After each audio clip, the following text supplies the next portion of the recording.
بسم اللہ الرحمن الرحیم۔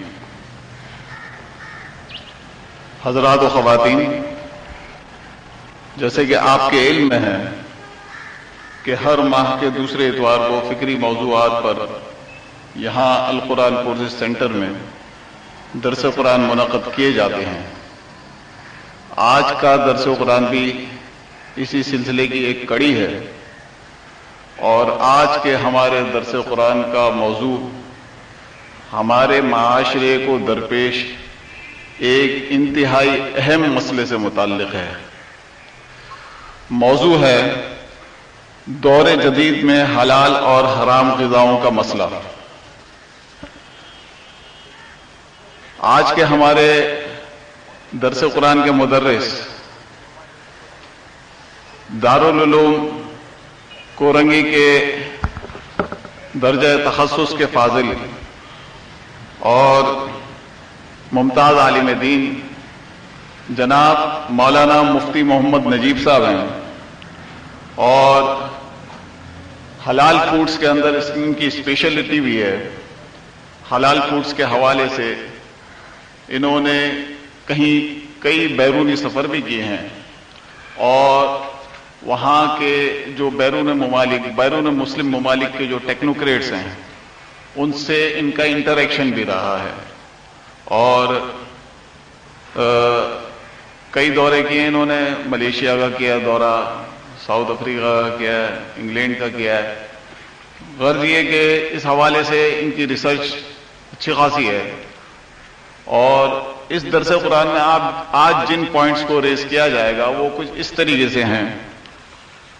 نمبر 1، اسلام میں حلال و حرام کی حیثیت۔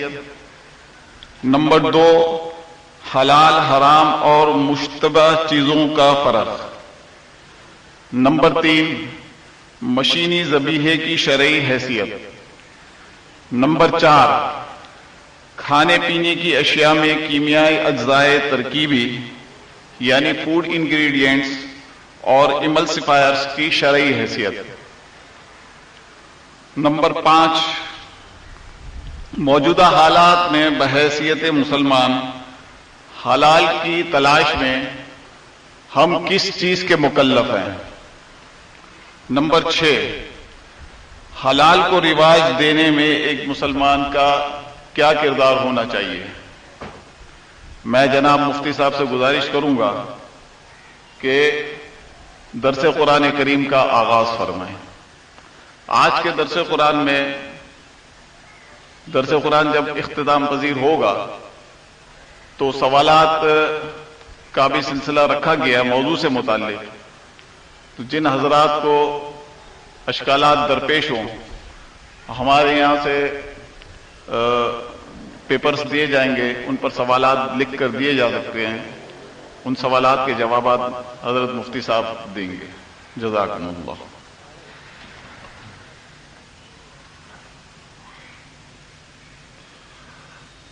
الحمد لله رب العالمين والعاقبة للمتقين والصلاة والسلام على رسوله محمد وآله وصحبه أجمعين، نحمده ونستعينه ونستغفره ونؤمن به ونتوكل عليه ونعوذ بالله من شرور أنفسنا ومن سيئات أعمالنا، من يهده الله فلا مضل له ومن يضلله فلا هادي له، ونشهد أن لا إله إلا الله وحده لا شريك له، ونشهد أن سيدنا مولانا محمدا عبده ورسوله، أما بعد، وقال الله تبارك وتعالى في قرآن الكريم: كلوا واشربوا من رزق الله ولا تعصوا في الأرض مفسدين. وقال الله تبارك وتعالى: يا أيها الناس كلوا مما في الأرض حلالا طيبا ولا تتبعوا خطوات الشيطان إنه لكم عدو مبين. قابل احترام بھائیو، دوستو اور میری ماؤں بہنوں،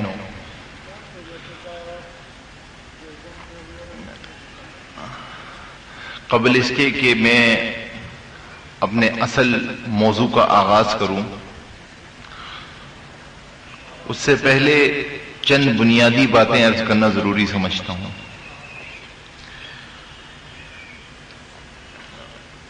سب سے پہلی بات تو یہ، جو بحیثیت مسلمان ہمارے لیے عقیدے کا درجہ رکھتی ہے اور ایمانیات کا درجہ رکھتی ہے، اور آج بے شمار غلط فہمیوں کا منبع اس عقیدے میں کمی یا غلط فہمی کا نتیجہ ہے۔ وہ پہلی بات یہ ہے کہ مقدمہ ابن خلدون میں علامہ ابن خلدون رحمۃ اللہ علیہ نے ایک بات نقل کی ہے، اور وہ سمجھنے کی چیز ہے۔ وہ یہ ہے کہ اللہ تبارک و تعالی نے اس انسان کو اشرف المخلوقات بنایا ہے، اور یہ مخدوم ہے، کائنات اس کی خادم ہے، ساری کی ساری کائنات کو اس انسان کے لیے بنایا ہے، اور اس انسان کو اپنی ذات کے لیے بنایا ہے۔ یہ انسان اس ساری کی ساری کائنات سے کیسے استفادہ حاصل کر لے اور کیسے اس کے منافع حاصل کر لے، اللہ تبارک و تعالی نے اس کو علم کے ذرائع دیے۔ جو سب سے پہلا علم کا ذریعہ دیا ہے، جو پہلی سورس آف نالج ہے، وہ حواس خمسہ ہیں۔ اچھا، یہ حواس خمسہ ایک ایسا علم کا ذریعہ ہے کہ جس کے اندر انسان اور حیوان مشترک ہیں، بلکہ بعض چیزوں میں حیوانات کی وہ حواس انسان سے کہیں درجے زیادہ ہیں۔ آپ حضرات سنتے رہتے ہوں گے، تحقیق سے ثابت ہے، کئی جگہوں پہ جہاں زلزلے آ رہے ہوتے ہیں، حیوانات کافی پہلے وہاں سے ہجرت کر جاتے ہیں، بہت۔ لیکن یہ جو حواس خمسہ ہے نا، یہ بڑی لمیٹڈ سورس آف نالج ہے، یہ کوئی مکمل علم کا ذریعہ نہیں ہے کہ اس کے ذریعے سے تمام چیزیں حاصل ہو جائیں گی، نہیں نہیں نہیں، بڑا محدود علم کا ذریعہ ہے۔ آنکھ یہ دیکھتی ہے کہ یہ دیوار ہے، اس دیوار کا رنگ جو ہے وہ سفید ہے، یہ قریب ہے، یہ دور ہے، بس، اس سے زیادہ آنکھ کا کوئی کام نہیں۔ یہ دیوار کیوں بنائی گئی ہے، کس نے بنائی ہے، یہ پرپس بلڈ ہے، خود بخود کھڑی ہو گئی ہے، کوئی اس کا بنانے والا ہے، یہ آنکھ کا کام ہی نہیں ہے۔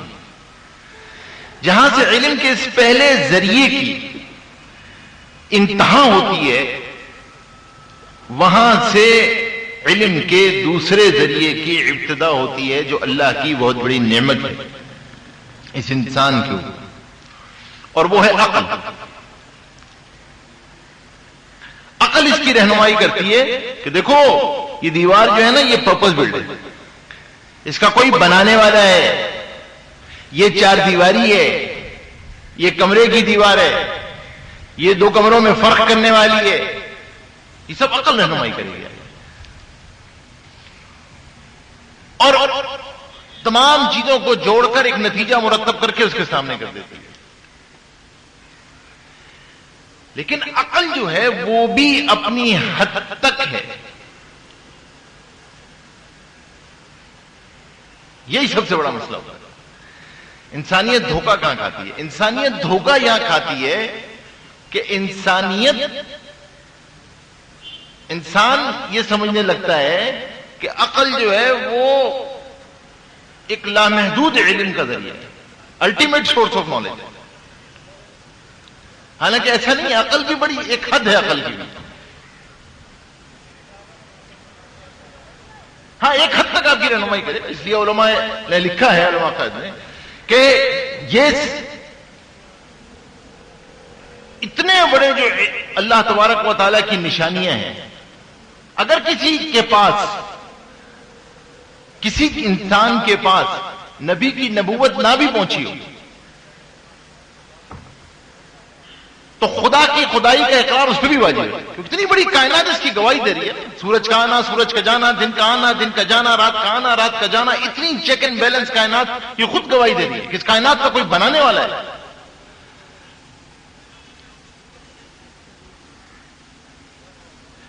لیکن کہاں آ کے اس کے گھٹنے، وہ اپنے گھٹنے ٹیک جاتی ہے، گھٹنے یہاں ٹیک جاتی ہے کہ یہ تو صحیح ہے کہ کائنات کا بنانے والا ہے، کائنات کے بنانے والے نے اس کو بنایا کیوں ہے، وہ آپ سے چاہتا کیا ہے، وہ اس وقت ناراض ہے، وہ اس وقت خوش ہے، وہ راضی ہے، موت کس چیز کا نام ہے، زندگی کس چیز کا نام ہے، حیات بعد الموت کیا چیز ہے، برزخ کیا چیز ہے، عقل اس کو بتانے سے قاصر ہے، بالکل عقل اس کو بتانے سے بالکل قاصر ہے، اس کا عقل کے پاس اس کا کوئی جواب نہیں۔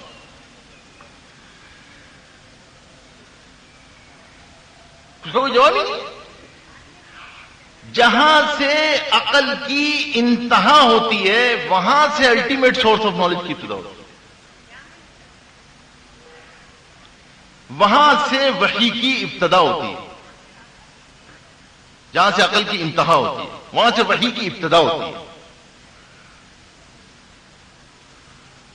اور وہی یہ بتاتی ہے کہ دیکھو دیکھو دیکھو دیکھو دیکھو اس کائنات کا کوئی بنانے والا ہے، کسی نے اس کائنات کو بنایا ہے،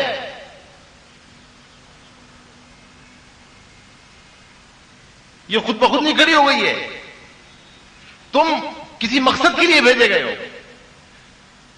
پابندیاں کسی مقصد کے لیے لگائی گئی ہیں، زندگی کسی مقصد کے لیے دی گئی ہے، موت کس چیز کا نام ہے، برزخ کس چیز کا، یہ وحی رہنمائی کرتی ہے۔ انبیاء کرام علیہ السلام اسی رہنمائی کی تشریف لاتے ہیں۔ علی میاں نور اللہ مرقدو نے ایک جگہ لکھا ہے کہ خالق کا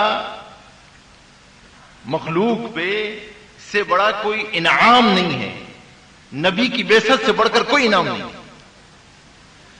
کہ اگر نبی کی ذات نہ ہوتی تو انسانیت تو ٹمک تو یہ مار رہی ہوتی، پتہ نہیں چلتا کہاں جانا۔ نبی جو ہے نا وہ آ کر اس کی ویژننگ کرتا ہے، دیکھو دیکھو دیکھو دیکھو دیکھو دیکھو تمہیں کوئی زندگی دے کر بھیجا گیا ہے، تھوڑی دیر کے لیے بھیجے گئے ہو، کچھ پابندیاں ہیں، اس کے اندر رہ کے زندگی گزار لو، پھر آگے آسانیاں ہیں۔ سختی تو ہے ہی نہیں، دین سختی کا تو نام ہی نہیں ہے، دین تو نام ہے پابندیوں کا۔ ہمارے استاد نے فرمایا کہ دین سختی کا نام ہوتا تو اللہ تعالیٰ فرماتے کہ الٹے کھڑے ہو کے نماز پڑھو، یہ نہیں فرمایا الٹا کھڑے ہو کے نماز پڑھو۔ ہاں پابند، کچھ کھانا ہے کچھ نہیں کھانا ہے، کچھ پہننا ہے کچھ نہیں پہننا ہے، کچھ بولنا ہے کچھ نہیں بولنا ہے، کچھ سننا ہے کچھ نہیں سننا ہے، کچھ دیکھنا ہے کچھ نہیں دیکھنا ہے، پابندی ہے، نام ہے پابندیوں کا۔ اور اس لیے بتایا پابندیوں کو کہ بھائی تم ہوئی مسافر، ہوئی تھوڑی دیر کے لیے آئے، تو منزل پہ ہوئی نہیں نا۔ اور یہ اتنا بڑا فلسفہ ہے، میں آپ کو بتاؤں کہ اسلام کا کوئی نظام، چاہے وہ معاشی نظام ہو چاہے وہ سیاسی نظام ہو، اگر یہ فلسفہ آخرت کو درمیان سے نکال دیا جائے تو کوئی نظام کھڑا ہی نہیں ہو سکتا، اور یہ وحی کے بغیر سمجھ میں نہیں آتا، یہ سمجھ میں نہیں آتا اس کو۔ یہ سوچ کے بابا ہم سب مسافر ہیں، یا تھوڑی دیر کے لیے ہیں، یہ ٹرانزٹ ہے، تو سوچ ہی مختلف ہوتی ہے نا۔ اللہ اکبر، مسافر کی تو سوچ ہی مختلف ہوتی ہے۔ وہ آدمی جو یہ سمجھے کہ میں مقیم ہوں، اس کی سوچ مختلف، اس کا حوصلہ مختلف، مسافر کی سوچ مختلف، اس کا حوصلہ مختلف، اس کا صبر، اس کا برتنا، اس کا برداشت کرنا، اس کا وہ تو بہت ساری چیزیں چھوڑ جاتا ہے۔ بابا کوئی مسئلہ نہیں نا، نہیں ملا کوئی بات نہیں، منزل پہ جا کے آرام کر لیں گے، نہیں ملی سیٹ کوئی مسئلہ نہیں، کھڑے ہو کے چلے جائیں گے نا بابا، سفر ہی ہے نا، تو آدمی برداشت کرتا ہے۔ جب یہ سمجھ رہا ہوتا ہے کہ مسافر سمجھ جائے کہ میں مقیم ہوں، پھر تو لڑتا ہے، مجھے کیوں نہیں ملا، مجھے ملنا چاہیے تھا۔ یہ جو بار بار اکابر مشائخ حضرات سب استحضار کراتے ہیں نا اس کو، سمجھو سمجھو سمجھو سمجھو کہ بابا جانا ہے جانا ہے جانا ہے جانا ہے جانا ہے، کیونکہ یہ بنیاد ہے ہر چیز کی. کوئی نظام معاملات کی لائن کا کھڑا ہی نہیں ہو سکتا, عبادات کی لائن کا کھڑا ہی نہیں ہو سکتا اگر یہ پیش نظر نہ ہو کہ بابا اللہ سے ملاقات کا شوق, اللہ کا خوف, تو وحی کہ یہ جو بنیاد ہے یہ اصل ہے. لیکن انسانیت دھوکہ کہاں کھاتی ہے؟ ایک جگہ پہ دھوکہ یہاں کھاتی ہے کہ وہ بیچارے جو ہے نا سمجھتے کہ ہاں جی ٹھیک ہے, بالکل صحیح ہے, دینی چیز ہے, لیکن پھر وحی کے احکامات کو عقل کے ترازو پہ تولنا شروع کرتے ہیں. وحی کے احکامات کو عقل کے ترازو پہ تولتے ہیں. اور یہ بالکل ایسا ہی ہے کہ آپ کسی پہاڑ کو جو ہے نا اس ترازو پہ رکھ دیں جو سونار کے ہوتا ہے نا, رتی ماشے تولے کا, تو اس کو رکھ دیا جائے گا تو کیا ہوگا؟ کیا ہوگا؟ پہاڑ جائے گا, ترازو جائے گا؟ ترازو چلے گا. پہاڑ تو اپنی جگہ باقی رہے گا. یہی حال اس انسان کا ہوتا ہے جب حکم کو اپنے عقل کے ترازو پہ, حکم تو قیامت تک کے لیے ہے جاویدہ, وہ ویسا ہی رہتا ہے, انسان بہک جاتا ہے, انسان بہک جاتا ہے, وہ بہک جاتا ہے. ایک اور دھوکہ کھاتا ہے جا کے, اور پھر وہ سمجھتا ہے کہ خود اس کے اندر نئی ابحاث تلاش کرتا ہے, بحثیں تلاش کرتا ہے. نہیں جی ٹھیک ہے مولوی صاحب, وہ حکم تو تھا, لیکن اب دیکھیے نا وہ حکم تو 1400 سال پہلے تھا, آج کا زمانہ تو اب آپ کو پتا ہے, تو اب وہ جو حکمتیں علتیں تھیں وہ ڈفرینٹ تھیں, اب آج کے زمانے کی تو حکمت علت جو ہے وہ ایک نئی بحث میں ڈال دیتا ہے.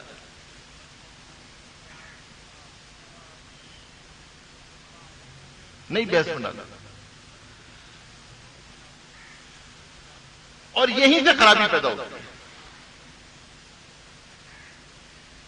حکم کو حکم سمجھنا اور یہ سمجھنا کہ خیر اسی میں ہے, جو احکم الحاکمین نے میرے لیے جائز قرار دیا خیر اسی میں ہے.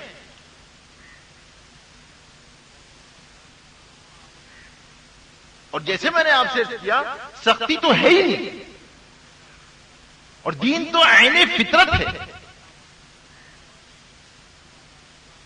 عین فطرت ہے, اس میں کوئی چیز خلاف فطرت نہیں ہے. ہاں انسان پریشانیاں اس وقت پیدا کرتا ہے جب زندگی فطرت سے ہٹ کے گزارنا شروع ہو جاتا ہے.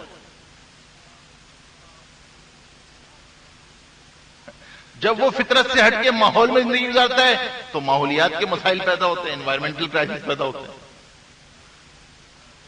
اور جب وہ معاملات میں چلتا ہے فطرت سے ہٹ کے تو معاشی مسائل پیدا ہوتے ہیں. اور کھانے پینے کی اشیاء میں جب فطرت سے ہٹتا ہے تو بے شمار طبی مسائل پیدا ہونا شروع ہو جاتے ہیں. تو اللہ تبارک و تعالی نے جو یہ غذا کہ اس کو حدود دی کہ یہ کھانا یہ نہیں کھانا, اس میں کیونکہ یہ انسان مخدوم کائنات تھا تو اللہ نے مخلوق سے نفع اٹھانے کی حدود اس پہ مقرر کی. اور غذا کا درجہ عبادات کے لیے بالکل ایسا ہی ہے جیسے جسم کے لیے خون کا درجہ ہے, کہ اگر خون میں فساد آ جائے تو ابتدا میں تو نہیں ہوتا, لیکن انتہا یہ ہوتی ہے کہ جسم پہ اس کا اظہار شروع ہو جاتا ہے. اسی طرح جب غذا میں فساد آنا شروع ہوتا ہے اور وہ فساد خدا نخواستہ حرام کی لائن کا ہوتا ہے تو ابتداءً عبادات سے کیفیات ختم ہوتی ہیں کہ اس کا نور نکلتا ہے، اور امتحان یہ ہوتا ہے کہ وہ عبادات جو ہیں صرف وہ اللہ معاف کرے فارغ ہو جاتا ہے اور اسے اندازہ بھی نہیں ہوتا۔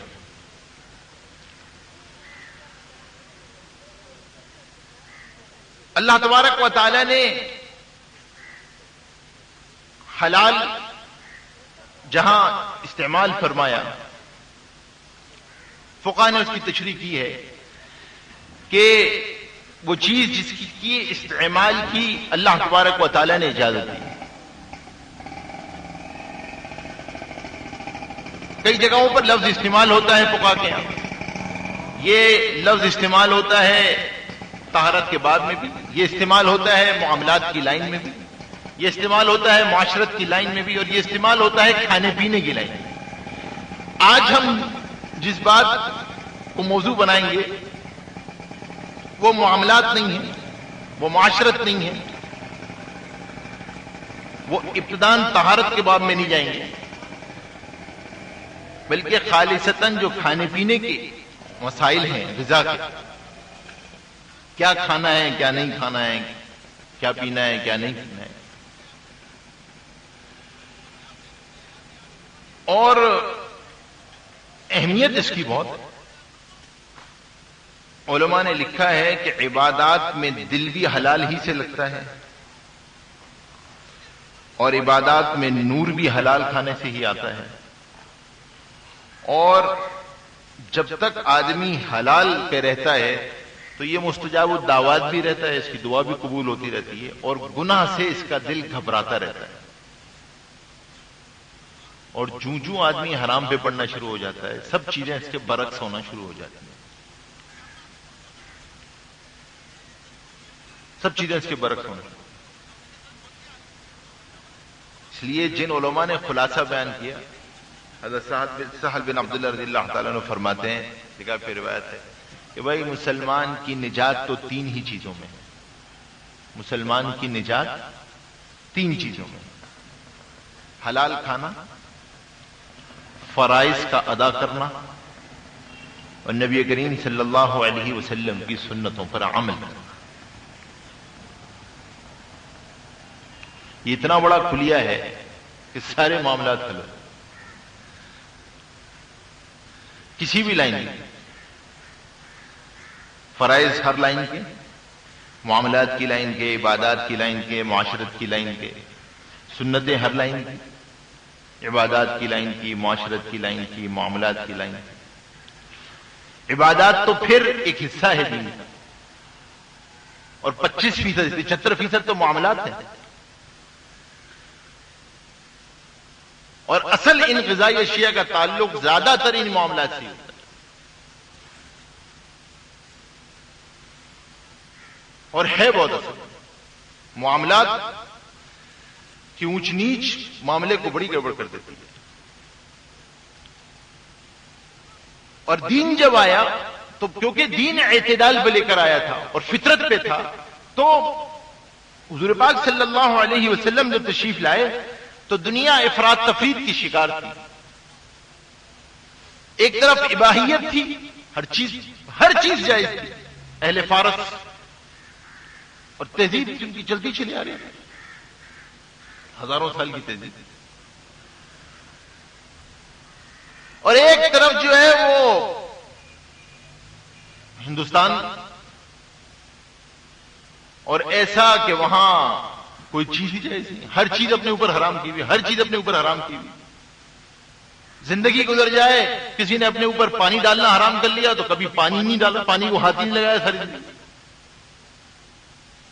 ایسی افراد تفریح،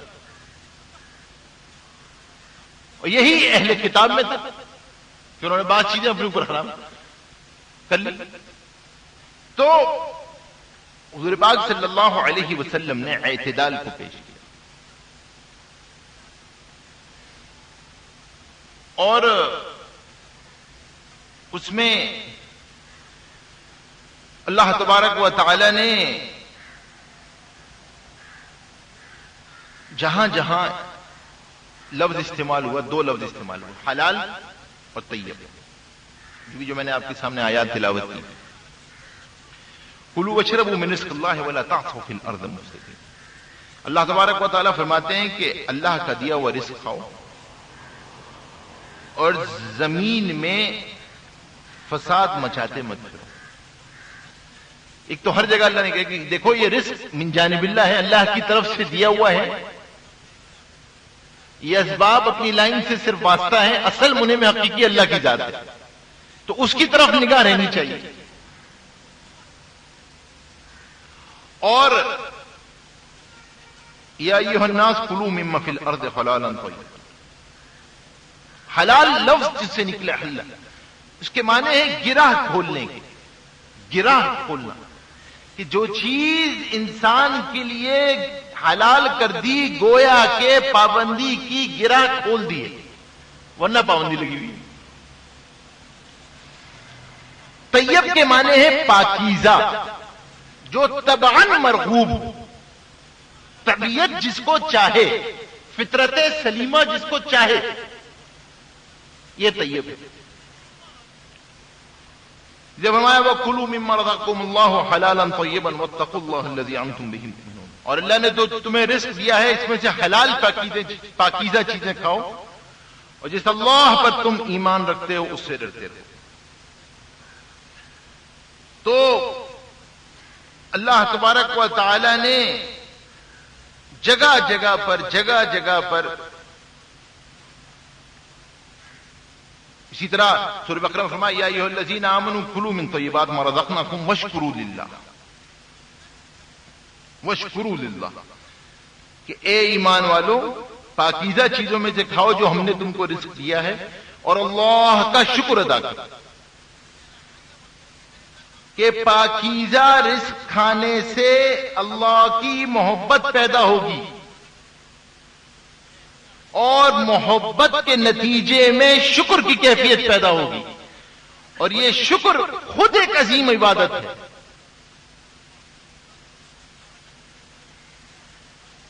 کہ اللہ نے تم کو وہ لذتیں جو طبعاً مرغوب تھیں، بظاہر طبیعت کا حصہ لگتی تھیں، اللہ نے تمہارے لیے اس کو کھانا حلال کر دیا، تو وہ جب تم اس کے بعد شکر کرو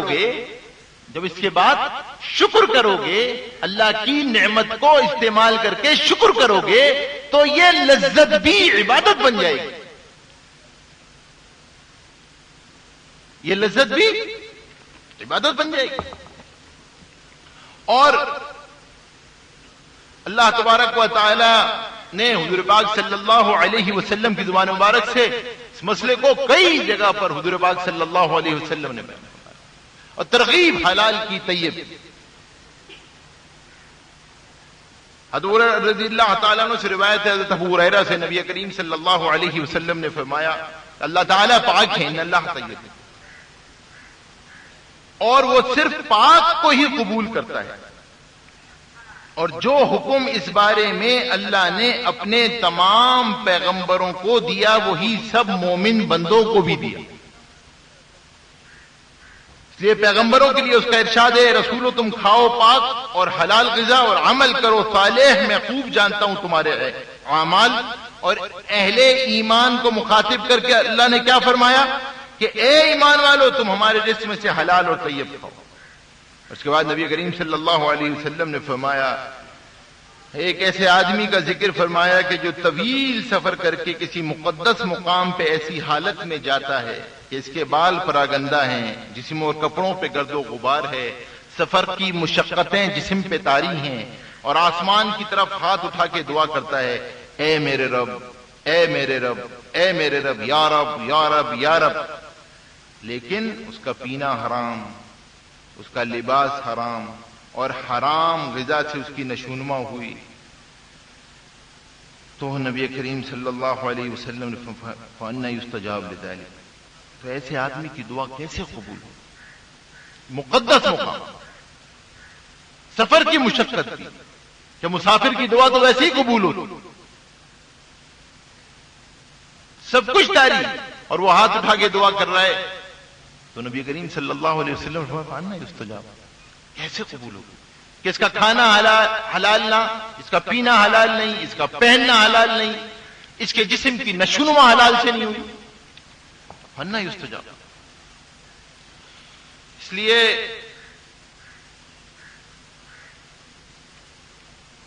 جہاں کہیں بزرگوں سے کوئی آدمی یہ درخواست کرتا تھا کہ دعا کیجئے میں مستجاب الدعوات ہو جاؤں، تو بزرگوں کا ایک مشہور مقولہ تھا سب کے پاس کہ بھائی حلال کھانے کی فکر کرو، حلال کا اہتمام کرو گے تو مستجاب الدعوات ہو جاؤ، حلال کا اہتمام کرو گے تو مستجاب الدعوات ہو جاؤ۔ اور کچھ چیزوں پہ اللہ تبارک و تعالی نے پابندی لگائی، جس کو حرام قرار دیا، اور جو چیزیں حرام قرار دی گئیں اس کا ذکر کئی جگہوں پہ آیا، لیکن سورہ مائدہ کے اندر اللہ تبارک و تعالی نے خود ذکر فرمایا، تیسری آیت ہے۔ سورہ بقرہ میں بھی ذکر ہے جہاں پہ اللہ تبارک و تعالی نے حصر کے ساتھ فرمایا انما حرم علیکم المیتۃ والدم ولحم الخنزیر، لیکن سورہ مائدہ میں تفصیل کے ساتھ بیان فرمایا فما حرمت علیکم المیتۃ والدم ولحم الخنزیر وما احل لغیر اللہ بہ، کہ اللہ تبارک و تعالی جو چیز تم پر حرام کی گئی اس میں سب سے پہلی چیز جو ذکر فرمائی وہ میتہ ہے۔ میتہ عربی زبان میں کہتے ہیں مردہ جانور، مردار، اور فقہ نے تعریف یہ کی ہے کہ ہر وہ جانور جو شرعی طریقے پہ ذبح کیے بغیر مر جائے وہ کیا ہے؟ میتہ ہے۔ ایکسیپشنز دو ہیں جو حدیث سے ثابت ہے۔ حدیث فرمایا مردار جو ہیں وہ تم پر حرام ہے سوائے دو چیزوں، ایک مچھلی اور دوسرا ٹڈی، یہ دو حلال کہ مچھلی کو ذبح کی ضرورت نہیں۔ وہ ماشاءاللہ اللہ چاہے ہمارے یہاں اسٹیمپ لگنا ہوتی ہے نا تو ٹھک ٹھک ٹھک ٹھک، وہ میں نے دیکھا تو ایک دفعہ جو ہے نا وہ چائنا سے جو ہے نا وہ ٹونا امپورٹ ہو رہی تھی، تو وہ ٹونا کے ڈبے پہ جو ہے نا اس پہ بھی لکھا ہوا الذبیحۃ بطریقۃ الاسلام، اس میں بھی ذبح کا اسٹیمپ اس نے لگایا، اس میں سوچا ہوگا شاید حلال کا یہ اسٹیمپ ہے، اس نے کہا یہ بھی لگا دو، اور وہ مچھلی کا ڈبہ ٹن اس پہ لکھا ہوا اسٹیمپ لگا ہوا ذبح کی ہوئی شرعی طریقے سے۔ تو اس کے لیے ذبح کی اجازت ہے۔ والدم، اور اس کے اندر ایک اور چیز مردار کے اندر یہ بھی ہے کہ اگر ذبح شرعی سے پہلے زندہ جانور کا کوئی حصہ کاٹ لیا جائے، جو زمانہ جاہلیت میں بعض مکہ والوں اور مدینہ والوں عربوں کی عادت تھی کہ وہ بھیڑ کی چکی کاٹ لیا کرتے زندہ بھیڑ، تو اگر ذبح شرعی سے پہلے زندہ جانور کا کوئی حصہ کاٹ لیا گیا تو وہ مردار ہے، اس کا کھانا حرام ہے۔ ہاں جو اس کی کھال ہے سور کے علاوہ وہ دباغت سے پاک ہو جائے گی، وہ اگر ٹیننگ کے پروسیس سے گزر گئی، وہ اگر دباغت کے پروسیس سے گزر گئی تو وہ پاک ہو جائے گی، ٹھیک ہے۔ جہاں لفظ میں استعمال کروں گا کھانے پینے کے لیے وہاں لفظ استعمال ہوگا حلال، پاک یہ کہ لگنے سے کوئی خارجی استعمال میں آپ کا جسم ناپاک نہیں ہوگا اس سے۔ جب پاک کہہ رہے ہوں گے تو اس کا مطلب یہ نہیں کہ ہر پاک چیز حلال بھی ہے، ٹھیک ہے۔ اور تیسری چیز فرمائی اور دم جو حرام ہے، اور دم سے مراد دم مسفوح ہے، بہتا ہوا خون، کہ ذبح کے وقت جو خون بہ رہا ہوتا ہے وہ خون حرام۔ وہ لگ جائے تو کپڑے پہ کپڑا بھی نہ پڑے. ہاں وہ خون جو گوشت کی ذبح ہونے کے بعد بوٹیوں کے اندر رہ جاتا ہے، بعض اوقات ہمیں پکاتے ہوئے وہ ظاہر ہوتا ہے، تو وہ چونکہ دم مسفوح نہیں ہے اور ذبح شدہ جانور ہے تو وہ حرام ہے. اور یہاں پر بھی مستثنیات ہیں، 2 ایکسپشن، ایک جگر اور ایک تحال تلی، کہ یہ 2 چیزیں بظاہر تو جمع ہوا خون ہے، لیکن حضور پاک صلی اللہ علیہ وسلم نے دونوں کو حلال کرا کہ یہ دونوں کے دونوں جو ہیں وہ حلال ہے. اور ولحم الخنزیر، لحم سے مراد پورا بدن ہے، سور کا ہر جز ناپاک اور نجس العین.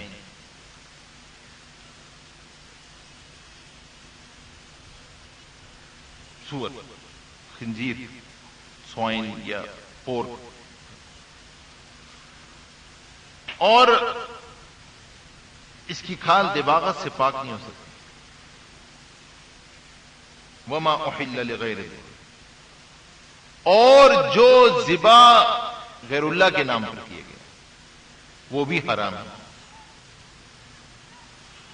اور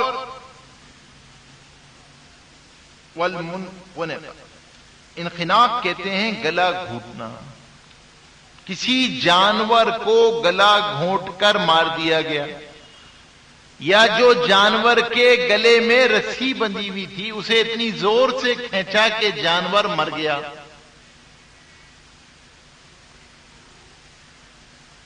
تو یہ بھی حرام. والموقوذہ، جس جانور کو لاٹھی یا پتھر مار کر ہلاک کر دیا.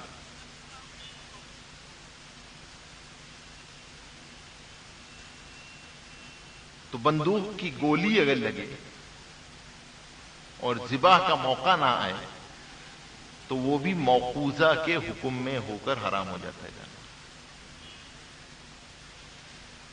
ان 2 چیزوں کا ذکر اس لیے فرمایا اللہ تبارک و تعالی نے کہ منخنقہ و موقوذہ کو اہل جاہلیت جائز سمجھتے تھے. یہ وہ افراط تفرید تھی جو زمانے میں. اور والمتردیہ، وہ جانور جو کسی اونچی جگہ سے گر کر مر جائے، کنویں میں گر کر مر جائے، عمارت سے گر کر مر جائے. جانور اونچی جگہ پہ کھڑا ہوا تھا، آپ نے تیر چلایا، آپ نے گولی چلائی، گولی سے بچ کر وہ نیچے ہوا اور گر پڑا اور گرنے سے مر گیا اور ذبح کا موقع نہیں آیا تو یہ بھی ہے. اور والنتیحہ، وہ جانور جو کسی ٹکر یا تصادم سے ہلاک ہو.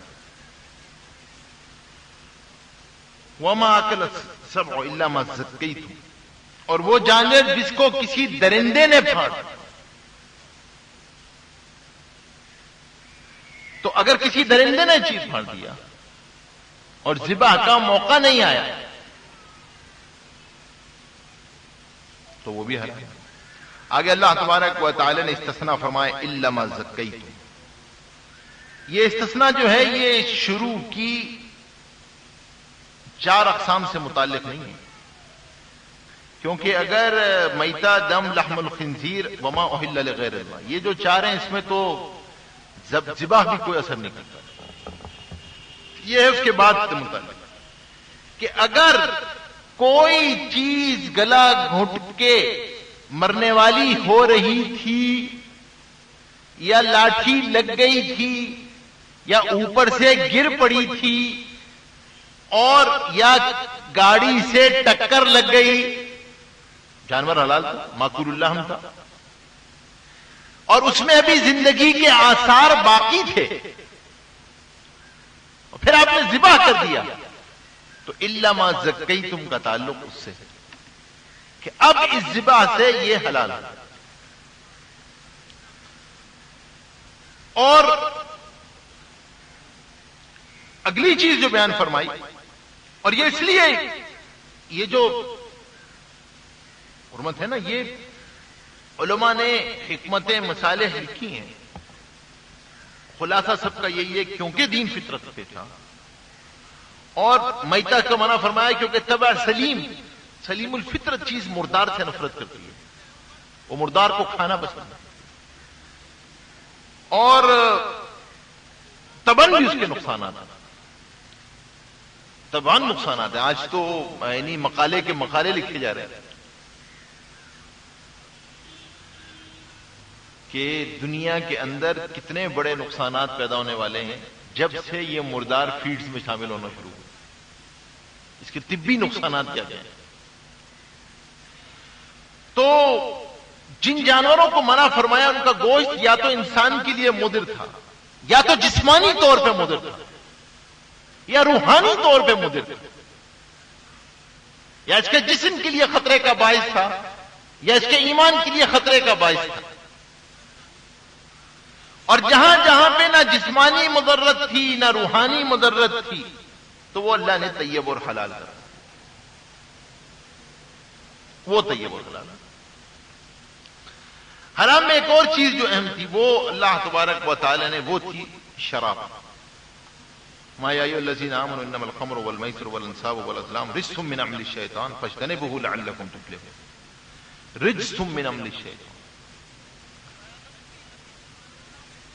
کہ اس کی حرمت آئی اور فرمایا کہ یہ شیطان کے کاموں میں سے ہے، اور فرمایا شارب الخمر ایسا ہے جیسے بت کو پوجنے والا، شراب پینے والا ایسا ہے۔ اور حدیث میں لعنت فرمائی شراب پینے والے پہ،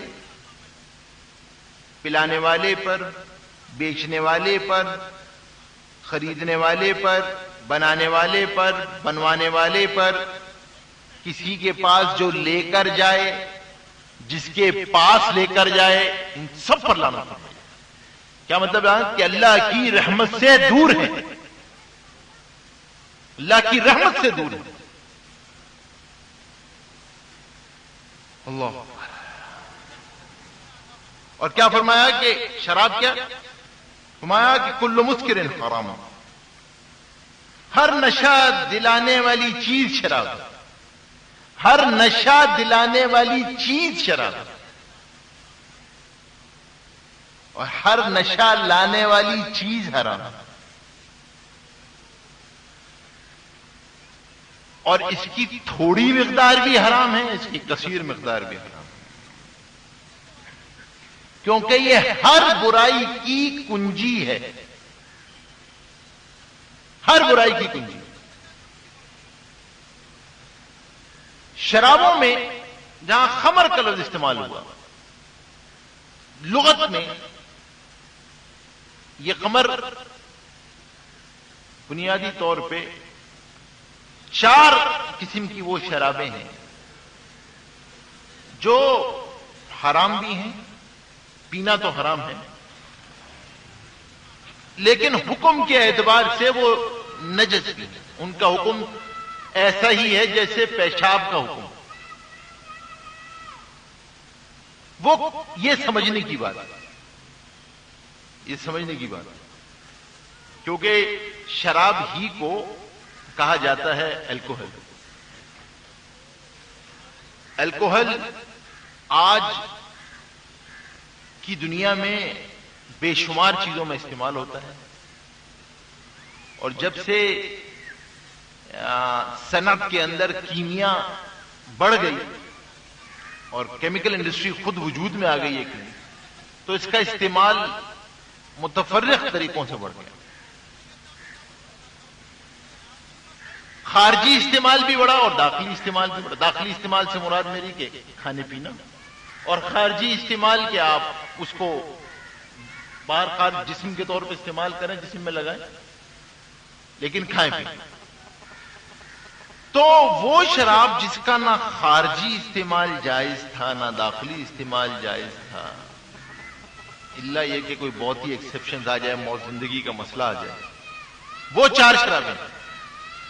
سب سے پہلے خمر جسے کہا گیا وہ انگور کا کچا شیرہ تھا، انگور کا کچا شیرہ۔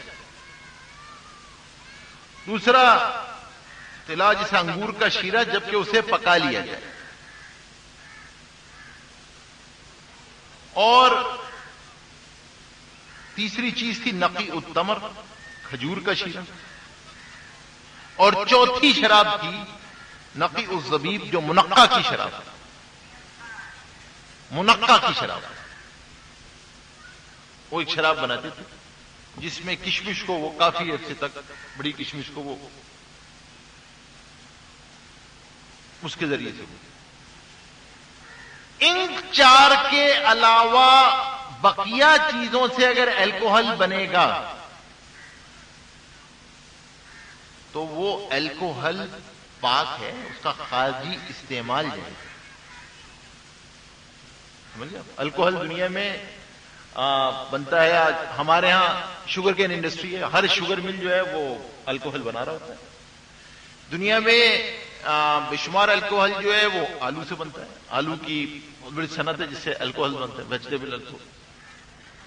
الکوہل جہاں نیچرل ہے وہاں الکوہل سنتھیٹک بھی ہے، اور سنتھیٹک الکوہل جو ہے وہ مصنوعی طور پہ بنائے جاتے ہیں مختلف کیمیائی چیزوں سے۔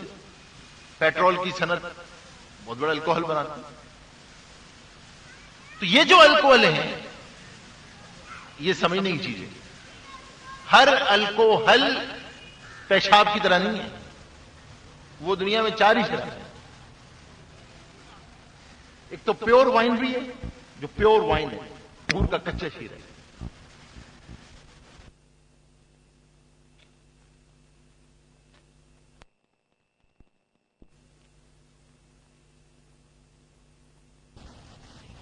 اور پانچ آخری چیز جو حرام ہے وہ شراب، اور شراب کی خاص طور پہ چار اقسام جو نجس۔ پینا تو ہر شراب کا حرام ہے، پینا استعمال کے اعتبار سے تقسیم دو قسم پر ہے۔ تو یہ بنیادی چیز تھی۔ اس کے بعد جو اصل مسئلہ ہے وہ یہاں آ کر جب یہ، جیسے میں نے آپ سے عرض کیا، 17ویں صدی کے بعد مسائل اس وجہ سے بڑھ گئے کہ جب صنعت انڈسٹری اس میں انوالو ہوئی، بلکہ اس کو انڈسٹری نے آسان تعبیر یہ کہی ہے کہ جب کھانا فطرت سے ہٹ کے مصنوعیت کی طرف چلتا چلا گیا، اور وہ جتنا مصنوعی ہوتا چلا گیا مسائل بڑھتے چلے گئے۔ آج ساری دنیا ایک چیز تو متفق ہے کہ دنیا کھانے کو سادہ کر لو سارے مسائل حل ہو جائیں گے، سب اس تو متفق ہے کہ سادہ کر لو سارے مسائل کا ہے، سارے مسائل کا ہے۔ سادہ کھاؤ گھر کا کھاؤ، مسائل کا حل تو ایک ہے کہ سادہ کھاؤ گھر کا کھاؤ، ورنہ مسئلے تو ہیں۔ تو اب جب یہ مسائل پیدا ہوئے تو اس میں افراط تفریط پیدا ہوئی۔ افراط تفریط کیا پیدا ہوئی کہ ایک طبقہ وہ آیا کہ اس نے تو ان کے ہر چیز ہی حلال تھی، کوئی مسئلہ ہی نہیں۔ ذبح سے کہیں کہ بھائی ذبیحہ، اور ان کا ذبح کی ضرورت نہیں تو آپ بسم اللہ پڑھیں آپ کھا لیں۔ ایک طبقہ وہ آیا کہ ان کے ہر چیز میں شبہ تھا، ہر چیز حرام، ہر چیز میں شبہ، ہر چیز حرام، جس میں شبہ ہے وہ حرام ہو جائے، اور حرام ہو یہ نہیں کہ اپنی ذات پہ روکے، وہ دوسروں کو بھی روکنا شروع کر دو۔ ایک طبقہ ہے ہمارے یہاں بھی آتے رہتے ہیں، ایس ایم ایس آ گئے یہ چیز استعمال نہ کریں۔ 500 آدمیوں کے پاس ایس ایم آئے، اگلے 500 نے اگلے 1500 کو بھیج دیا، 1500 نے اگلے 2000 کو بھیج دیا۔ اب کوئی تحقیق نہیں ہے پیچھے کیا ہو رہا ہے، کیسے، کچھ نہیں پتا۔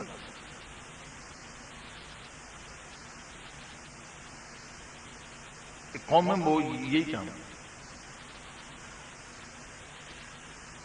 تو ایک چیز یہ ہے کہ بھائی اعتدال، کہ بھائی جب کوئی ایسا مسئلہ آئے تو اکابر علماء کے پاس جا کے پوچھو، مشائخ سے پوچھو، اپنی عقل لگانے کی کیا ضرورت ہے؟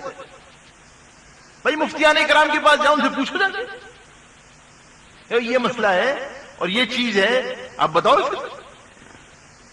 دیکھو بھائی میں آپ کو ایک اسکول کلیہ بتا دوں، مزید آپ کو دوبارہ بھی اس کلیہ کے اوپر بتاؤں گا، یہ بڑا اصول ہے بنیادی کہ دیکھو گوشت کے علاوہ کھانے پینے کی تمام اشیاء میں اصل حلت و اباحت ہے. گوشت کے اندر اصل حرمت ہے جب تک ذبح ثابت نہ ہو جائے، چاہے وہ معقول اللہ میں کیوں نہ ہو، ذبح ثابت ہونا چاہیے کہ ہاں یہ ذبیحہ ہوا ہے. لہذا جب تک کسی چیز کے بارے میں یقین کامل نہ ہو جائے آپ کو کہ اس کے اندر حرام اجزاء ترکیبی پڑے ہوئے ہیں اور وہ حرام اجزاء ترکیبی اپنی اصل حیت میں قائم ہیں اور ان کی اصل حیت تبدیل بھی نہیں ہوئی ہے، کوئی کیمیکل چینج بھی واقع نہیں ہوئی ہے، وہ اپنی جگہ پر ہیں، تو جب تک ان کو بھائی ناجائز اور حرام نہ کہو، جب تک کسی مفتی سے جا کے اس کی تصدیق نہ کرو،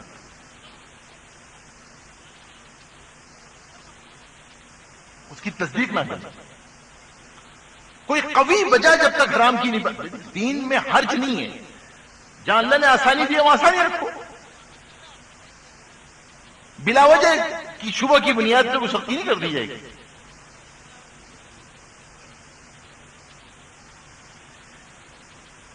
اس کے اندر جانوروں کے اندر جو اصل چیز ہے کہ اللہ تبارک و تعالی نے اب جانور حلال جو چیزیں ہوئیں اس کے اندر 3 اقسام تھی بنیادی طور پہ، نباتات تھے، جمادات تھے، حیوانات تھے.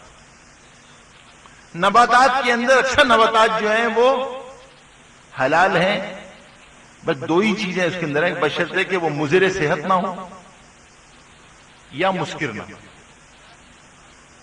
نشہ آور نہ ہو اور صحت کے لیے مضر، ورنہ نباتات حلال. اگر صحت کے لیے مضر ہے وہ نباتات، پلانٹس اینڈ ویجیٹیبل کوئی صحت کے لیے مضر ہے پھر تو وہ حرام ہے، ورنہ جمادات کے اندر بھی اصل یہی، پتھروں ہم کھاتے ہیں نا، سالٹ کیا چیز ہے، نمک کھا جائے تو اس کے اندر یہ دیکھا گیا کہ اگر وہ مضر صحت ہے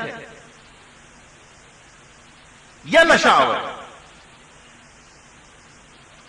تو پھر یہ دیکھا جائے گا کہ اگر تو وہ بطور دوا کے استعمال ہو رہا ہے اور کسی طبیب نے بتایا ہوا ہے تو اس کا کھانا حرام ہے. بعض کشتے، بعض ادویات، بعض چیزیں ایسی ہوتی ہیں جس میں یہ پتھر استعمال ہوتا ہے، سونا استعمال ہو رہا ہوتا ہے، چاندی استعمال ہو رہی ہوتی ہے، موتی استعمال ہو رہے ہوتے ہیں، اطباء اس کو استعمال کرتے ہیں تو صحیح. اور جو بری جانور ہیں، جانور جو عام طور پہ ایک تو وہ ہیں جن کے اندر خون ہوتا ہی نہیں اور ما لیس لہ دم اصلا، ان کے اندر خون نہیں ہوتا، جیسے مکھی ہے، مکڑی ہے، تتلی ہے. یہ جانور پاک ہیں، خارجی استعمال اگر کوئی کرنا چاہے، ان سے کوئی ایسی دوا جو خارجی استعمال کے لیے بنے، کوئی چیز ہو تو خارجی استعمال تو جائز ہے، لیکن سب حرام ہیں سوائے ٹڈی کے، کھانا سب کا حرام سوائے ٹڈی کے، وہ حلال. اور دوسرا وہ ہے کہ جن کے اندر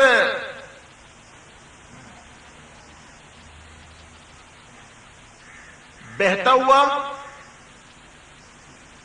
خون نہ ہو،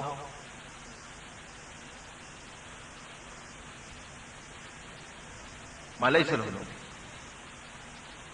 اور تیسری چیز وہ ہے کہ جس کے اندر بہتا ہوا خون، جن کے اندر بہتا ہوا خون ہوگا پھر اس کی آگے جو ہے وہ اقسام 2 قسم کی ہیں.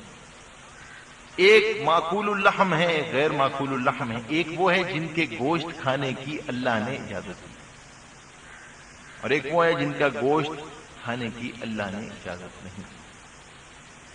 جن کا گوشت کھانے کی اجازت دی ہے ان کا گوشت بھی کھانے کی اجازت ایک شرط کے ساتھ ہے، اور وہ شرط ہے ذبح، ذبیحہ. اور ذبیحہ بھی کسی مسلمان، اگرچہ علماء نے چند شرائط کے ساتھ اہل کتاب کے ذبیحہ کو بھی اجازت دی ہے، اگر وہ ذبح کے وقت اللہ کا نام لے۔ ذبح میں گزشتہ 50 سال کے اندر ایک مسئلہ جو پیش آیا وہ تھا مشینی ذبیحہ، اور مشینی ذبیحہ جو تھا وہ ایک مسئلہ تھا، اور وہ جتنا جتنا بڑھتا چلا گیا اس میں مسائل بڑھتے چلے گئے، کیونکہ مشینی ذبیحہ جب بڑے جانوروں میں آیا تو وہاں مسئلہ ایک ہی تھا۔ وہاں مسئلہ ایک تو یہ تھا کہ بھائی ذبح جو ہے وہ کہیں انسان کرنے والا ہو، تو وہ تو علماء شرط لگائی، ذبیحہ قابو بھی آ گیا۔ لیکن جہاں چھوٹا جانور تھا اور چھوٹا پرندہ تھا، خاص طور پر جہاں مسئلہ مرغی کا تھا، وہاں مسئلہ کیا تھا، اور وہ مسئلہ وہاں سے گڑبڑ اس وجہ سے ہوا کہ وہاں کئی چیزیں انوالو تھیں۔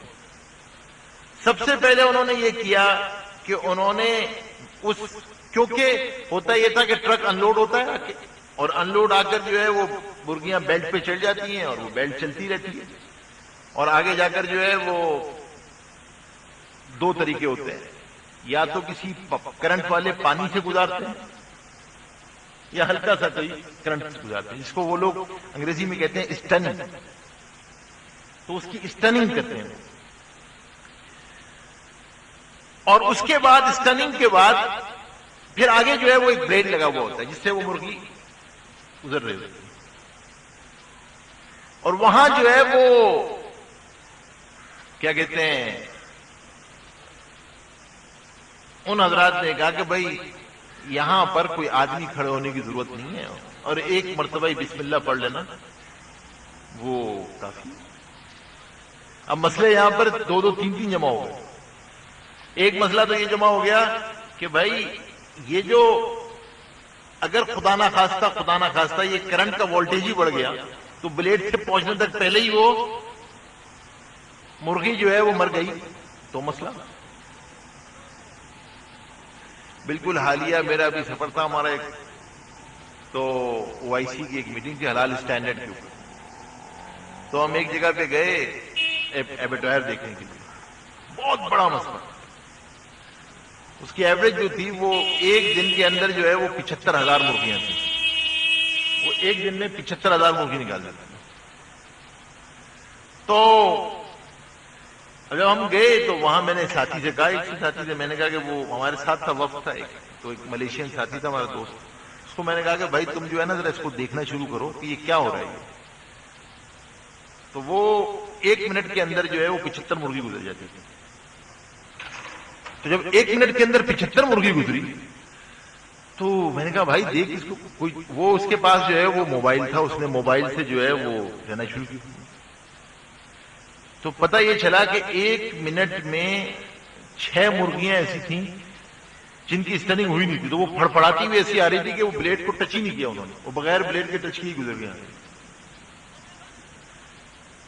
تو جب ہم گزر گئے وہاں سے پورا دورہ کر کے واپس آئے تو وہ میں نے اس سے پوچھا وہاں جو ایک صاحب، میں نے کہا بھائی یہ بتاؤ کہ یہاں یہ ذبح کب ہوتا ہے؟ اس نے کہا ہوتا ہے، تو میں نے کہا وہ تسمیہ کا کیسے پڑھا جاتا ہے؟ میں نے کہا میں آپ کو بتاتا ہوں۔ انہوں نے ایک صفحہ دکھایا، اتنا بڑا صفحہ تھا، انہوں نے کہا جب یہ صبح آن کرنے آتا ہے نا یہ سارا صفحہ پڑتا ہے وہ، تو وہ ماشاءاللہ جو اس کی ایک بسم اللہ اس کی ویٹیج اتنی ہے کہ وہ 75,000 مرغیوں کے لیے کافی ہے، وہ ایک مرتبہ آن کرتا ہے 75,000 مرغوں کی ایک ہی بسم اللہ۔ ہے کیا چیز کہ اگر یہ ہٹاؤ گے تو 5 آدمی، صرف 5 آدمی کھڑے کرنے اور کچھ نہیں کرنا ہے، 5 آدمیوں کی کوسٹ ہے جس کو بچانے کے لیے اس نے پوری امت کو آرام دلانا ہے۔ یہ مسئلہ ہے پوری آج کا مسئلہ، مرغی میں یہ بہت بڑا مسئلہ ہے۔ ہمارے یہاں تو علماء کوئی اس کو جائز قرار نہیں دیتا کہ بھئی بغیر انسان کے اس طرح میکینیکل سلوٹنگ ہوتی چلی جائے۔ اس لیے میں کہا کرتا ہوں کہ بھائی ہماری ایک بہت ہی خطرناک پرسپشن ہے، بہت ہی خطرناک. دیکھو بھائی، دنیا جتنی سکڑ چکی ہے اور بازار جتنے سکڑ چکے ہیں، اب یہ پرسپشن آپ نہیں کر سکتے کیونکہ ہم مسلمان ملک میں رہتے ہیں اور کیونکہ سب مسلمان ہی بیچ رہے ہوں گے اور درآمد کنندگان بھی سارے کے سارے مسلمان ہی ہیں تو ہر چیز حلال ہی ہوگی. یہاں تو اللہ معاف کرے درآمد کنندے کا بھی بیچارے کو نہیں پتا ہوتا کہ میں کیا امپورٹ کرنے جا رہا ہوں. پورا ساؤتھ امریکہ جو ہے، حضرت ابھی تشریف لے گئے تھے حضرت مفتخر عثمانی صاحب دامت برکاتہم، حضرت کا سفر نامہ آیا ہے برازیل کا. تو پوری دنیا میں اس مرغی کا مسئلہ ہے سب سے بڑا. میں نہیں کہتا کہ بھائی آپ سب کو روکنا شروع کر دو، لیکن ایک چیز کا اہتمام ہم سب کے ذمہ ہے. دیکھیے، ایک چیز کا اہتمام جو ہے نا وہ بہت ضروری ہے. وہ یہ ہے کہ بھائی دیکھو، سب سے بڑا مسئلہ یہ ہے کہ اس سے بچنے کے لیے کہ بھئی یہ ساری کی ساری چیزیں حلال پہ آ جائیں اور لوگ حلال کی فکر کرنا شروع کر دیں. دیکھیں، ابھی تو میں اس میرے موضوع کا ایک دوسرا بہت بڑا حصہ باقی ہے. میں نے سب سے بڑا مسئلہ جو آج ہمارے ساتھ لگا ہوا ہے وہ ان چیزوں کا اجزائے ترکیبی میں شامل ہو کر ہماری ہر غذا میں جو شامل ہو رہی ہیں وہ بہت بڑا مسئلہ ہے. اور یعنی اب تو نمک ایسے ایسے آ گئے ہیں، جو چائنیز سالٹ ہے، مونو سوڈیم گلوکوز MSG جو ہے، اور جیلیٹن کا مسئلہ ہے، گلیسرین کا مسئلہ ہے، رینٹ کا مسئلہ ہے. تو وہ تو اپنے مسائل ہیں، لیکن جو ہماری آپ کی ذمہ داری ہے وہ یہ ہے کہ بھائی بحیثیت مسلمان اگر کوئی آدمی امپورٹ کر رہا ہے اس کی فکر تو کرے. ہر چیز کو ضرورت سمجھتے ہیں. اللہ معاف کرے، بڑے بڑے کارپوریٹ کلچر ہر چیز کو اپنی ضرورت سمجھتا ہے. بھائی کسی کے پاس چلے جاؤ کہ بھائی تمہارا جو ہے وہ لیگل ایڈوائزر ہے، ہاں جی ہے. انکم ٹیکس ایڈوائزر ہے، ہاں جی ہے. CFO ہے، ہاں ہے. اکاؤنٹنٹ ہے. تو بھائی کوئی شریعہ کا بھی آدمی ہے، کوئی شریعہ جو تمہیں دیکھتا ہو تمہاری چیزیں، معاملات، حقوق، چیزیں کیا بنا رہے ہو، کیا کھلا رہے ہو، امت کو کیا منگا رہے ہو، کیا نہیں ہو. جنرل پرسپشن کیا ہے؟ ہم حلال کرتے ہیں اس لیے کہ ہم بینک سے ڈیل نہیں کرتے، باقی سب کچھ حلال کرتے ہیں. کیا منگاتے ہیں، کیا کھلاتے ہیں، کیسے کرتے ہیں، قبضہ کرتے ہیں، نہیں کرتے ہیں، کیا بیچتے ہیں، لوگوں سے معاملات کیا کرتے ہیں، کیا شرطیں لگاتے ہیں، کانٹریکٹ کیسے بناتے ہیں، انوائسز سیل ہوتی ہیں، انوائس ڈسکاؤنٹ ہو رہی ہوتی ہے، کیا کر رہے ہو، کوئی پوچھنے والا نہیں. یہ تو دین کا حصہ ہی نہیں ہے نا، اس کا تو کوئی تعلق ہی نہیں حلال ہونا. اور یہ ایسا بڑا گناہ بے لذت ہے، سن وداؤٹ ٹیسٹ. اب آدمی امپورٹ کر رہا ہے، اجزائے ترکیبی امپورٹ کر رہا ہے. ہمیں بتاؤ کتنا بڑا ذریعہ بن رہا ہے جو اس کی فکر ہی نہیں کر رہا کہ بھائی دیکھو ڈیمانڈ کریٹ ہوگی. آپ لوگ پوچھو گے تو ہوگا نا. میں آپ کو مثال دیتا ہوں، اپنا واقعہ جگبیتی سناتا ہوں. ہم لوگ میلبن میں تھے تو تسمانیہ کے اندر کوسوو کے مسلمان آئے. کوسوو میں حالات خراب ہوئے، آسٹریلین گورنمنٹ نے ان کو تھوڑے عرصے کے لیے ایک فوجی کیمپ میں رہائی دی. ساتھیوں نے فکر کی، ہم نے کہا کہ بھائی تسمانیہ جانا چاہیے، مسلمان ہیں، آئے وہاں سے ان کی فکر کرنی چاہیے. ہم وہاں پہنچے تو جب وہاں گئے تو جو یونٹ کمانڈ کر رہا تھا وہ ایک اوزی کرنل تھا آسٹریلین. ہم نے کہا بھائی اسے ملنا چاہیے، اس کو بتاؤ کہ بھائی یہ مسلمان ہیں، ان کی یہ فکر ہے، کوئی مسلح بناؤ، یہ بناؤ. یہ بیچارے ویسی لٹے پٹے کمیونزم سے آ رہے ہیں.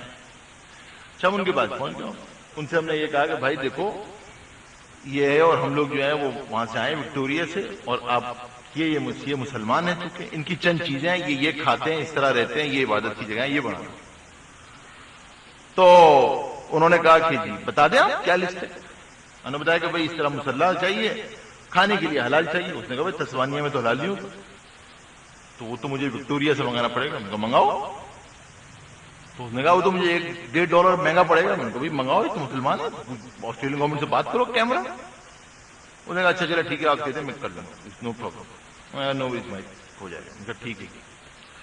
خیر اللہ کے شکر اس نے شروع کر دیا. ہم نے درمیان میں پتا کیا بھائی سامان آ رہا ہے یہاں, جس سے انہوں نے ہم نے پتا ہوتے دیے تھے وکٹوریا سے منگاؤ, ان سے پتا کیا تم سامان بھجوا رہے ہو تسمانیہ. واپس آ کے انہوں نے کہا ہاں جی آرڈر آ گیا. اچھا خیر ہوا یہ کہ وہ 6-7 مہینے میں معاملہ ہو گیا اور آسٹریلین گورنمنٹ نے کہا کہ ان کا کوسوو کے حالات صحیح ہو گئے. انہوں نے کہا واپس کوسوو بھجوا رہے ہیں مسلمانوں. ہم نے کہا کہ بھائی چلو الوداعی طور پہ مل لیں جا کے. تو جب ان سے فکر وہاں ملنے کے لیے گئے تو واپسی ہم نے کہا کہ کرنل کا شکریہ بھی ادا کرتے ہیں. کچھ ساتھیوں کے لیے ہدیے لے کے گئے تھے, کتابیں, قرآن کریم. تو ہم نے کرنل کے پاس بھی چلے گئے کہ بھائی عذرائے تشکر اس سے گئے تھے. خیر وہ ملا ولا, اس کو یاد آ گیا, اس نے ملا ولا. پھر اس نے کہا کہ mister Khan can I tell you one thing. تو میں نے پوچھا کیا بات ہوگی. کہنے کا تمہیں یاد ہے کہ تم نے مجھ سے کہا تھا کہ وہ وکٹوریا سے کنسائنمنٹ آنا چاہیے اور یہ حلال فوڈ اور ایوری تھنگ. میں نے کہا ہاں, اور ہم تمہاری شکر گزار بھی ہیں, تم نے یہ کام کر دیا. میں نے کہا لیکن پتہ ہے انٹرسٹنگ بات کیا ہوئی. میں نے کہا کیا ہوا. کہنے لگا وہ 1 مہینے تک تو آتا رہا. 1 مہینے کے بعد ہمارا فیلڈ ٹرپ تھا اور اب ان کو جو ہے نا وہ شہر میں لے گئے تسمانیہ میں نا. تو جب تسمانیہ گھمایا تو وہاں پر جو ہے وہ کیا کہتے ہیں, جب لنچ ٹائم ہوا تو وہ تو سب کھا رہے تھے وہاں پہ, میکڈونلڈ, پیزا ویزا سب کھانا شروع. تو تم تو کہہ رہے تھے یہ کھاتی نہیں ہے کچھ بھی. تو جب ہم نے پھر ان سے پوچھا کہ بھائی تم تو یہ سب کچھ کھا رہے ہو, تو انہوں نے کہا کہ ہاں. تو ہم نے کہا کہ پھر ہم یہ تو $1.5 مہنگا کیوں منگوائے پھر. تو ہم نے وہیں روک دیا اور پھر میں وہی کھانا شروع. تو میں نے ساتھیوں کو کہا کہ دیکھو جب تک مسلمان خود حلال کی فکر نہیں کرتا اس کے لیے اسباب آسان ہیں, اور اگر خود حلال کی فکر پہ آ جائے کہ میں نے حلال کھانا ہے تو اللہ اس کے لیے اسباب میسر کر دیتے. فکر کر لے گا میں نے کھانا ہے, خود یہ امپورٹر طے کر لے گا نہیں جی میں نے اس سے پوچھنا ہے کہ یہ حلال ہے, تو خود فکر پیدا ہوگی. کچھ کیسے اویئرنیس پیدا ہوگی. بھائی پوچھو دکاندار سے جا کے یہ رکھا ہوا یہ حلال ہے یا نہیں ہے. چیز آ رہی ہے, چیز ڈل رہی ہے, کوئی پتہ ہی. تو کرنے کا کام جو ایک بنیادی ہے, انشاءاللہ موضوع تو اپنی جگہ پر ابھی ہے. ایملسیفائرز کا کیا حکم ہے, انزائمز کا کیا حکم ہے, اور ظاہر سی بات ہے کچھ چیزیں ایسی ہیں ہمیں کہ انشاءاللہ فکر پیدا ہوگی تو اللہ تبارک و تعالیٰ کی ایک سنت ہے. اللہ جس محنت کو قبول فرما لیتے ہیں اللہ اس کے لیے اسباب بھی میسر فرما دیتے ہیں اور اشخاص بھی پیدا فرما دیتے ہیں, افراد بھی پیدا کر دیتے ہیں. تو شرط ہے کہ اللہ کسی محنت کو قبول طے کر لیں کہ بھئی یہ کام ہونا ہے تو اللہ اسباب بھی میسر فرما دیتے ہیں. تو کام یہ کرنے کا یہ فکر پیدا کریں کہ بھائی, اور بچپن سے میں تو کہتا ہوں تعلیمی اداروں میں یہ فکر پیدا ہو کہ بھائی بچوں کو پتا ہو حلال حرام کے بارے میں, ابتدا سے پتا ہو نا حلال حرام کے بارے میں, کیا چیز حلال کیا چیز حرام, کیا کھانا کیا نہیں کھانا, کیا پوچھنا کیا لینا ہے کیا نہیں لینا ہے. بڑوں میں اب اس وقت مسئلہ یہ ہے کہ کیمسٹری انوالو ہونے کے بعد جو فوڈ ٹیکنالوجسٹ ہے اس کو شریعت نہیں آتی اور جو مفتی ہے اس کو کیمسٹری نہیں آتی. تو وہ برج جو ہے وہ گیپ اپنی جگہ پر برج نہیں ہو پاتا. تو ضرورت ہے ایسے اداروں کی بھی کہ بھائی جو اس کی فکر پیدا کریں, اور ہم بحیثیت اپنے طور پہ خود تو احتیاط جب بھی کریں تو اپنی ذات کے لیے کریں, برائے مہربانی اس کو دوسرے پہ لاگو مت کریں. آپ کسی چیز سے بچنا چاہتے ہیں 100 چیزوں سے بچ جائیں کوئی مسئلہ نہیں, لیکن آگے ایس ایم ایس کرنے سے پہلے جو ہے نا وہ 100 مرتبہ سوچ لو. آگے آپ کو ایس ایم ایس کرنے کی اجازت نہیں ہے بھائی جب تک کسی مفتی سے تحقیق نہ کر لیں. ایسا نہ ہو عند اللہ ایک چیز حلال ہو آپ حرام کر رہے ہو ذرا ذرا. وہ ہمارے شیخ تھے مفتی صاحب مفتی زین العابدین صاحب نور اللہ مرقدہ فرمایا کرتے تھے کہ پاکستان 2 چیزوں میں بڑا خود کفیل ہے کہ ہر آدمی ماشاءاللہ مفتی کفایت اللہ ہے اور ہر آدمی حکیم اجمل خان ہے. کھانسی آئے گی تو دوا بتا دے گا اور دیکھے گا تو فتوا بتا دے گا. یہ مزاج ہے. مستورات میں بھی مردوں میں فوراً فتوا اور کھانسی آئے دوا. اپنا مزاج یہ ہے کہ علماء سے سب سے بڑا جو آج باطل کا فتنہ ہے نا, سب سے بڑا جو مستشرقین کا آج فتنہ ہے وہ فتنہ ہی ہے. پوری کوشش ہے ان کی، سر توڑ کی بازی ہے ان کی کہ کسی طرح نہیں، وہ میں کہا کرتا ہوں کہ اللہ اکبر، کہ آپ جو ہے نا وہ اگر کسی مریض کو بے موت مارنا چاہتے ہو نا، اس کا آسان طریقہ ہے، اس کو کہہ دو کہ یار یہ ڈاکٹر جو ہے نا یہ سب فراڈ ہے، میرا فراڈ ہے یہ، اور یہ جتنی فارماسیکل انڈسٹریز ہے نا یہ سب نمک بیچتی ہیں، 100 روپے کلو کا نمک ہوتا ہے اور 50,000 روپے کلو میں بیچتی ہیں، سب فراڈ ہے سب، وہ خود ہی مر جائے گا، کوئی ضرورت نہیں ہے اس کو۔ امت کو علماء سے متنفر کر دو، یہ کٹی پتنگ ہے، پھر علماء سے کاٹ دو، تو پھر تو کٹی پتنگ ہے وہ، پھر کوئی نہیں نا، پھر تو وہ کٹی پتنگ۔ تو بھائی علماء سے پوچھو نا۔ ہماری ایک رشتہ دار تھی، وہ ہمیشہ مجھ سے ایسے مسئلے پوچھتی تھیں، عجیب و غریب مسئلے، اور میں ہمیشہ پریشان ہوتا تھا۔ میں ان سے ہمیشہ پوچھوں کہ بھائی آپ یہ بتائیں کہ آپ کیا پڑھتی ہیں، کیا کہاں، کہنے میں بہت ہی اوتھینٹک ریسورسز پڑھتی ہوں، ایسی چیز تو میں پڑھتی نہیں۔ میں نے ایک دفعہ میں نے آگے جو ہے نا پوچھ لیا، تو وہ کہنے لگی کہ میں جو ہوں نا وہ فلاں جو عورتوں کا میگزین نکلتا ہے نا اس کا دینی صفحہ بہت پابندی سے پڑھتا ہوں۔ اس زمانے میں کوئی آج سے 15 سال پہلے کی بات ہے، میں نام نہیں لوں گا، تو وہ حالانکہ وہ صفحہ جو تھا اس کا دینی کچھ بھی نہیں تھا، اس کے اندر انتہائی غیر مستند تھا۔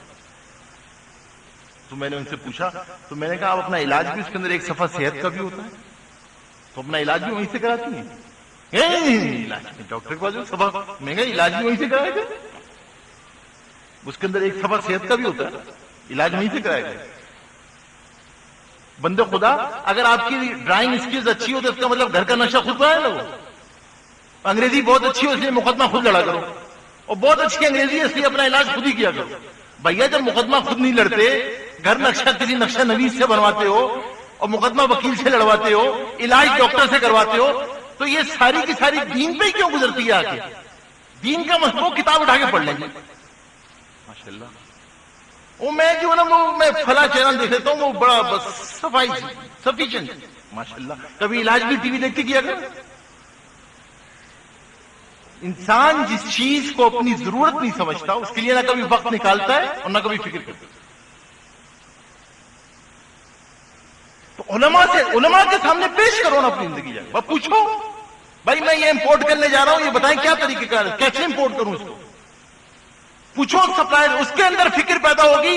میں قسمیہ کہہ سکتا ہوں، میرا مشاہدہ ہے، تجربہ ہے ہمارا غیر ممالک میں، ان سپلائر کے اوپر آپ پابندی کر دیں وہ آپ کو حلال سرٹیفکیشن لا کے دیں گے، جو آپ چاہتے ہیں اس طرح کر کے دیں گے۔ وہ ڈیمانڈ اینڈ سپلائی کے قائل ہیں، اور کسی چیز کی نہیں۔ آپ ڈیمانڈ پیدا کر دیں حلال کی،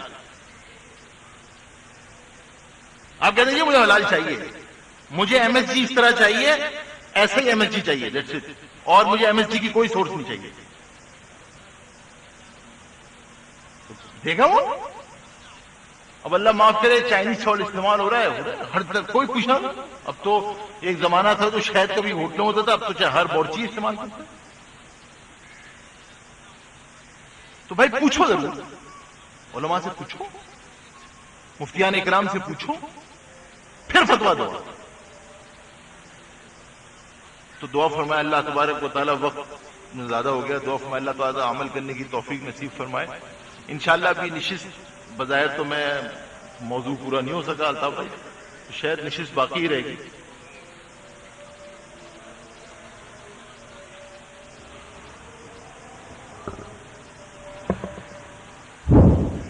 انشاءاللہ سوالات کی نشست بھی ہوگی، اور اسی موضوع کے حوالے سے ایک دوسری نشست بھی ہوگی۔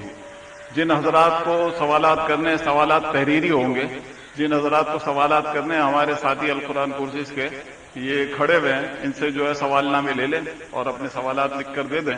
اس دوران کچھ اعلانات بڑے اہم قسم کے ہیں، نظریاتی اور تحریکی مزاج کے حامل، وہ میں اعلانات کرتا ہوں۔ نمبر 1، انشاءاللہ تعالی اگلا ماہانہ درس قرآن کریم رمضان المبارک کی 20ویں شب کو یہاں القرآن کورسز سینٹر میں تراویح میں ختم قرآن کریم کے موقع پر ہر سال کی طرح اس سال بھی منعقد ہوگا۔ مدرس داعی قرآن جناب مولانا محمد اسلم شیخو پوری صاحب ہوں گے۔ حضرات و خواتین، فضائل قرآن پر تو ہمارے شہر کی تمام مساجد میں پروگرام ہوتے ہی ہیں، لیکن انشاءاللہ تعالی ہماری روایت ہے کہ ان سے ہٹ کر جو ہے ہم فکری موضوعات پر عموماً درس قرآن کرواتے ہیں، تو انشاءاللہ تعالی 20ویں شب کا درس قرآن بھی اسی قسم کا کوئی فکری موضوع ہوگا جس طریقے سے آج ہوا ہے۔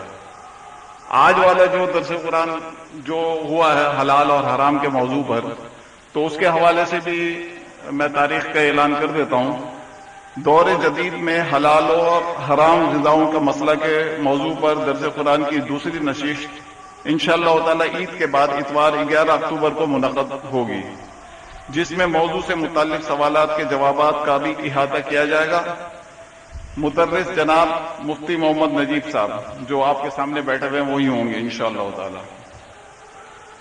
نمبر 3، خواتین و طالبات میں دینی شعور بیدار کرنے کی تعلیمی تحریک القرآن کورسز کے 50 سینٹرز کا سالانہ کانووکیشن بعنوان القرآن کورسز کانووکیشن 2009 اتوار 16 اگست کو دن 11 بجے گل بہار لان عالمگیر روڈ بالمقابل عالمگیر مسجد بہادر آباد میں منعقد ہو رہا ہے، جس میں پورے شہر سے مختلف شعبوں سے تعلق رکھنے والی ہزاروں خواتین و طالبات شریک ہو رہی ہیں۔ کانووکیشن میں اسناد و انعامات کی تقسیم کے علاوہ خواتین میں دینی شعور اور غلبہ اسلام کی راہیں متعین کرنے کے حوالے سے فکر انگیز خطابات بھی ہوں گے۔ تمام طالبات و خواتین سے شرکت کی درخواست ہے۔ چوتھا اعلان، القرآن کورسز سینٹر بہادر آباد میں پچھلے سالوں کی طرح اس سال بھی 20 روزہ نماز تراویح کا اہتمام کیا گیا ہے۔ نماز تراویح کے فوراً بعد روزانہ خواتین کے لیے دین کے اہم مسئلے سیکھیے کے عنوان سے ایک 20 منٹ کی تعلیمی اور تربیتی نشست منعقد ہوگی، جس میں وہ تمام امور جن کا معلوم ہونا ہر مسلمان پر فرض ہے سکھائے جائیں گے۔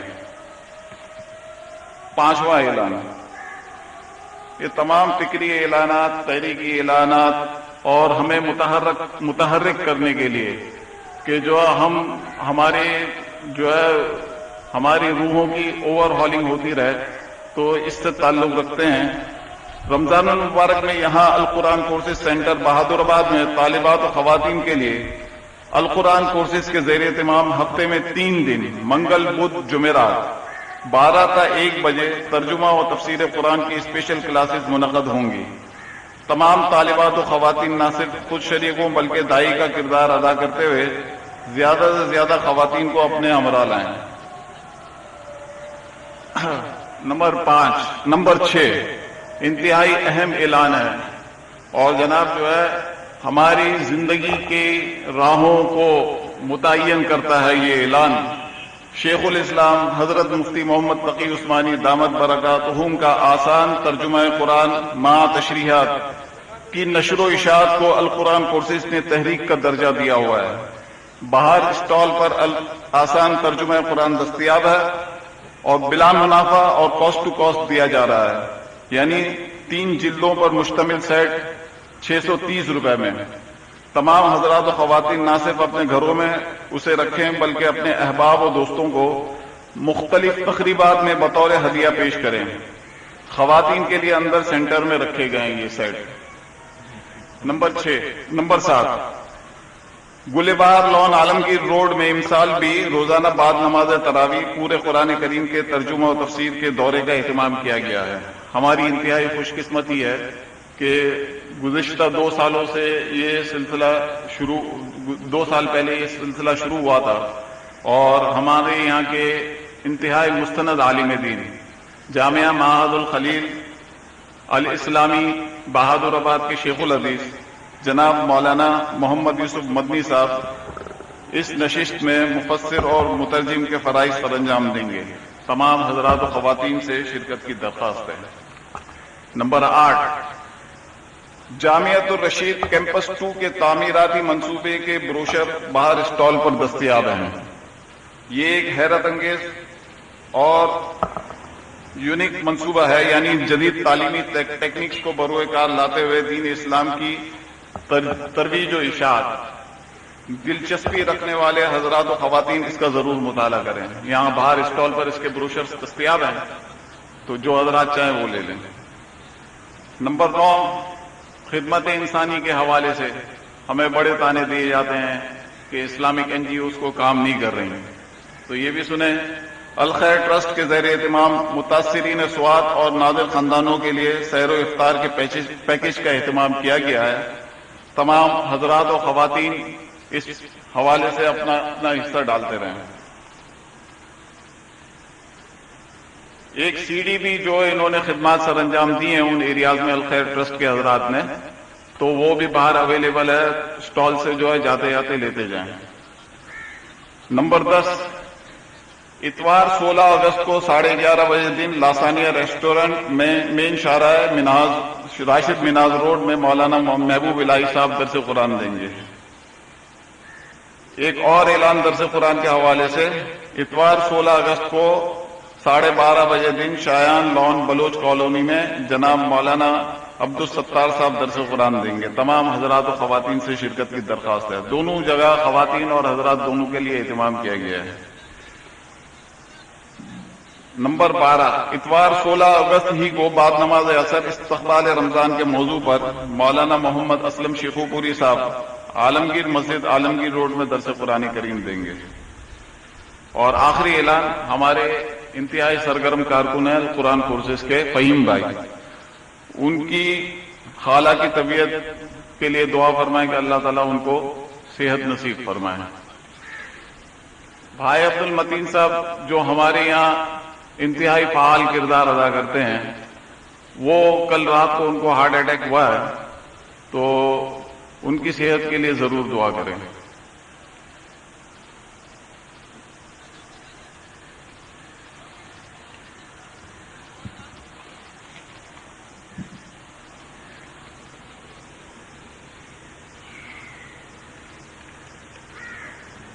میں اس کی تفصیل بیان کر دوں،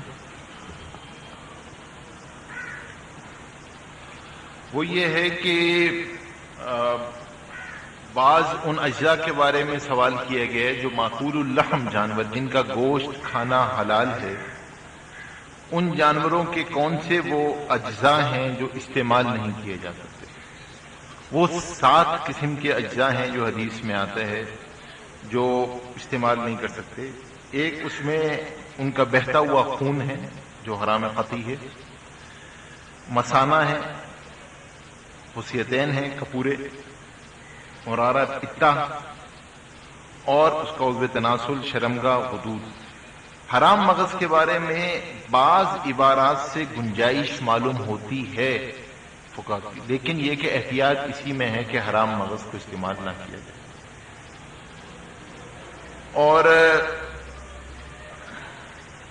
ایک سوال یہ کیا گیا ہے کہ کسی مردار، ایک اور بات بتا دوں کہ کافی سارے سوالات جو ہیں وہ ہمارے اگلے موضوع سے متعلق ہیں، کیونکہ ابھی ہم نے اجزاء ترکیبی کے اصول بیان نہیں کیے ہیں اور ایملسیفائرز کو ابھی چھڑا ہی نہیں ہے، تو جب اس کے انزائمز کے، ایملسیفائرز کے، الکوہلز کے، جیلیٹن کے، گلیسرین کے اصول بیان ہو جائیں گے تو اس وقت ان مسائل کا بھی آپ کو جواب دے دیا جائے گا۔ اور ایک چیز یہ ہے کہ ظاہر سی بات ہے بعض سوالات کسی اسپیسیفک پروڈکٹ کے بارے میں کیے گئے ہیں، تو اس کے بارے میں تو میں جواب دینے سے اس لیے گریز کروں گا کہ میری کوئی براہ راست تحقیق اس پروڈکٹ کے بارے میں نہیں ہے، تو آپ کو اصولی اور کلی جواب، کلیات تو بیان کر دیں گے، کیونکہ اسپیسیفک کسی پروڈکٹ کے بارے میں پوچھنا ہو تو وہ پھر کسی مفتی سے پوچھا جائے براہ راست جا کر اس تحقیق کے ساتھ کہ اگر آپ کے پاس اس کی کوئی قوی تحقیق موجود ہو۔ ایک سوال یہ کیا گیا کہ کسی مردار جو مرغی مر گئی ہو اس کو کسی جانور کے آگے پھینک دیں تاکہ وہ اسے کھا لے، تو کیا یہ جائز ہے؟ جائز تو ہے۔ کیا الکوہل، شراب والی پرفیوم استعمال کرنا جائز جبکہ معلوم نہ ہو کہ شراب کون سی ہے؟ اس کی گنجائش ہے، اس لیے گنجائش ہے کہ دنیا کے اندر اس وقت جو پرفیومز میں استعمال کیے جا سکتے ہیں اس میں وہ پیور وائن جو ہے وہ کہیں پہ شاذ و نادر ہی کہیں پہ استعمال ہوتی ہے، عام طور پہ انڈسٹریل الکوہل استعمال ہوتا ہے۔ اس کا خارجی استعمال، جیسے میں نے آپ سے کہا تھا کہ خارجی استعمال ان 4 شرابوں کے علاوہ تمام الکوہل سے جائز ہے۔ کوئی ایسا اسلامی ادارہ جو اس موضوع کو جدید طریقے سے پڑھاتا ہے اور جہاں سے ہم اس حوالے سے استفادہ کر سکیں، دعا کریں اللہ بنا دے۔ کوشش تو کرتے ہیں کہ اللہ کوئی ایسا ادارہ بھی بنا دے اور اللہ کوئی ایسی لیب بھی بنا دے کہ جہاں آدمی فوری طور پہ جو ہے وہ جا کے معلوم کر لے. تو ضرورت اس وقت جو ہے وہ اس پر بہت بڑا صدقہ جاریہ ہوگا امت کے لیے, اور اس وقت ضرورت ہے اس چیز کی. کوئی ایسا ادارہ وجود میں آئے, کوئی ایسی چیز وجود میں آئے جہاں عام آدمی جا کے تحقیق کر سکے اور ان اجزاء ترکیبی کا پتہ چلایا جا سکے. کیا حرام یا مشتبہ چیزیں جب کسی اسلامی ملک میں بنتی ہوں تو اس کا استعمال جائز ہوگا؟ حرام یا مشتبہ حرام چیز چاہے وہ اسلامی ملک میں بنے چاہے غیر اسلامی ملک میں بنے وہ تو حرام ہی رہے گی.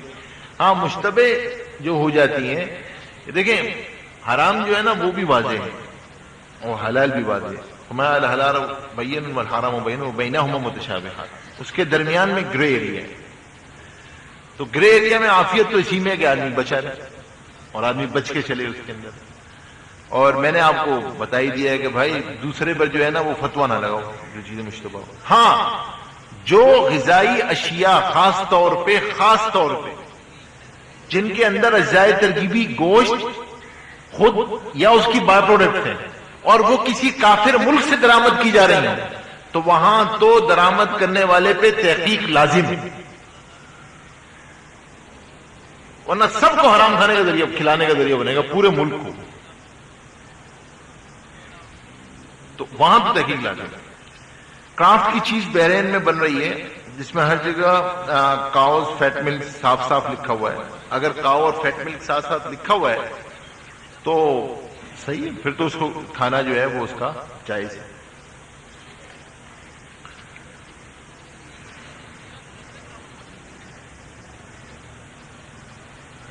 آج کل مرغیوں کی فیڈ میں کچھ ایسے اجزاء شامل کیے جا رہے ہیں جو حلال نہیں ہے, مثلا بہتا ہوا خون. تو ایسی مرغی کے کھانے کا کیا مسئلہ ہے؟ دیکھیں اس میں جو ہے نا وہ اصل چیز تو یہ انشاءاللہ اگلی نشست میں یہ بات تفصیل سے آئے گی چکن فیڈ کے بارے میں. بنیادی بات آپ کو یہ بتا دیں, سور سے ہٹ کے علاوہ سور کے باقی جو یہ چیزیں ڈالی جاتی ہیں اس کے اندر اگر غالب حلال ہے, اس فیڈ کے اندر اگر غالب حلال ہے تو پھر اس کا کھلانا جائز ہے. گوشت ایسے جانور کا جس نے نجاست کھائی ہو وہ تو حرام جب ہوتا ہے کہ جب وہ گوشت میں اس نجاست کی بدبو سرایت کر جائے. وہ نوبت تھوڑی آتی ہے اس کے اندر, وہ نوبت تو اس فیڈ میں آتی نہیں. تو جنرل حکم جو فیڈ کا ہے وہ یہ کہ اگر اس کی فیڈ میں غالب حلال ہے تو یہ حلال ہے, لیکن تفصیل انشاءاللہ اگلی دفعہ آئے گی. Can we eat McDonald's fish burgers while traveling to non-Islamic countries? What about Al-Bake? یہ جو سوال ہے نا کہ میکڈونلڈز کسی ملک میں, وہ تو پھر ہمیں کوشش یہ کرنی چاہیے کہ ان ملکوں میں جا کر جو ہے وہ ہم خود پوچھیں تفصیل سے. لیکن یہ کہ بہرحال فش برگر کی حد تک گنجائش ہوتی ہے اور ہم گنجائش دیتے ہیں. فش برگر کی حد تک بھائی جہاں بچ سکو وہاں سی فوڈ پہ چلے جاؤ. بہتر ہے کہ بری جانوروں کو کسی آبی جانوروں فش میں جو ہے وہ عافیت ہے کہ کوئی مچھلی کا لے لو. اور باقی یہ کہ باقی میکڈونلڈ کی کوئی اور چیز استعمال کرنا وہاں جا کے, اور جبکہ ان کے پاس اسلامک سرٹیفکیشن نہ ہو تو وہ جائز نہیں.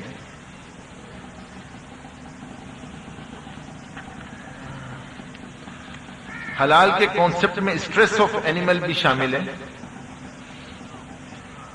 شامل ہے یا نہیں ہے؟ اگر شامل ہے تو کیجز میں جو مرغی ہوتی ہے اور ڈائریکٹ سلاٹر ہو جاتی ہے تو وہ پراپر حلال ہے. نہیں, اسٹریس کا یہ مطلب کہیں بھی نہیں لیا گیا. ایسا اسٹریس نہیں ہے کہ وہ ہم یہ سمجھیں کہ بھائی کیونکہ مرغی کو بند کر دیا گیا تھا اس لیے وہ اسٹریس میں تھی اور اب جو ذبح کیا گیا تو وہ اسٹریس کی وجہ سے جو ہے وہ حرام ہو گئی, تو وہ تو پھر شاد و نادری کو مرغی حرام رہے گی. اگر اتنا اسٹریس کا خیال رکھ لیا گیا تو یہ اسٹریس نہیں ہے بھائی. جو آپ کو جو حرام ہے وہ ضرب ہے اور وہ شدت ہے جو کسی گاڑی یا کسی کی لگنے کی عظمت. ٹھیک ہے, وہ اسٹریس نہیں ہے کہ آپ نے اس مرغی کو جو ہے بند رکھا ہے تو ذہنی اسٹریس کی. یہ ایک بہت بڑا مسئلہ ہے اور میں اس لیے کہتا ہوں اس پرسیپشن کو صاف کرنا کہ وہ لوگ جو اسٹننگ کی فیور میں فتوے دے رہے ہوتے ہیں اور مقالے لکھ رہے ہوتے ہیں, وہ ان کے نزدیک ایک یہ بھی ہے کہ جانور پہ رحم یہی ہے کہ بھائی اس کو بلیڈ آنے سے پہلے مدہوش کر دو. تو وہ اس کو اتنا کرنٹ لگا دیتے ہیں کہ اس سے پہلے ہی بیچارہ مدہوش ہو جاتا ہے، حالانکہ دوہرا بیچارے کے اوپر ظلم ہو رہا ہوتا ہے، پہلے کرنٹ کا ظلم اس پہ تکلیف ہوتی ہے، اس کے بعد اس کو جو ہے وہ زیبا کی تکلیف ہوتی ہے۔ اکثر مریض نشاور ادویات استعمال کرتے ہیں، اگر یہ نشاور ادویات دوا کے طور پہ استعمال کی جا رہی ہو صرف تو جائز ہے، اور اگر بطور نشے کے استعمال کی جائے گی تو ناجائز۔ سمجھ لیا آپ؟ اگر، اور یہ ہر آدمی خود فیصلہ کر سکتا ہے وہ دوا کے طور پہ استعمال کر رہا ہے یا نشے کے طور پہ استعمال، یہ کسی کو اور کو بتانے کی ضرورت نہیں ہے۔ اگر بھائی ڈاکٹر نے تجویز کیا ہے اور بطور دوا کے تجویز کیا ہے، اور ہو سکتا ہے کہ اس کے اندر کوئی الکوہل کا کوئی درجہ ہو اس کے اندر، تو وہ اس میں جو ہے کوئی مسئلہ نہیں، کیونکہ وہ اس وقت جزو غیر مقصود سمجھا جاتا ہے اس کے اندر۔